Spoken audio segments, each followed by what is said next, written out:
പരിസ്ഥിതി സൗഹൃദ ശസ്ത്രക്രിയ റോബോട്ടുമായി തെലങ്കാനയിലെ വോക്സർ സർവകലാശാലയിലെ ഗവേഷകർ. ലോഹത്തിനും പ്ലാസ്റ്റിക്കിനും പകരം പ്രകൃതിദത്ത വസ്തുക്കൾ ഉപയോഗിച്ചാണ് റോബോട്ടിൻ്റെ നിർമ്മാണം.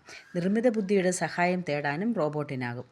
സർവകലാശാലയുടെ AI ഗവേഷണ കേന്ദ്രം സൃഷ്ടിച്ചെടുത്ത ഈ സംവിധാനം കൃത്യവും സൂക്ഷ്മവുമായ ശസ്ത്രക്രിയകൾ ചെയ്യുന്നതിന് ഡോക്ടർമാരെ സഹായിക്കുന്നു. കൂടാതെ ലോഹവും പ്ലാസ്റ്റിക്കുകളും ഒഴിവാക്കി നിർമ്മിച്ച റോബോട്ട് ആയതിനാൽ ഇത്തരം സർജറികൾ പിന്നീടുണ്ടാക്കുന്ന മാലിന്യത്തിൻ്റെ അളവ് കുറയുന്നു. ചിലന്തിയുടെ എക്സോസ്കെലിറ്റൻസ്, സിൽക്ക് ഫൈബർ തുടങ്ങിയ വസ്തുക്കളാണ് ഇവിടെ ഉപയോഗിച്ചിരിക്കുന്നത്. കണ്ണുകൾ, ഹൃദയം, തലച്ചോറ് എന്നിവയിലെ ശസ്ത്രക്രിയകൾക്ക് ഈ റോബോട്ടിനെ ഉപയോഗിക്കാനാകുമെന്ന് ഗവേഷകർ വ്യക്തമാക്കുന്നു. ശസ്ത്രക്രിയകളിൽ 70% കൃത്യത വർദ്ധിപ്പിക്കാനും പുതിയ സംവിധാനത്തിന് കഴിയും.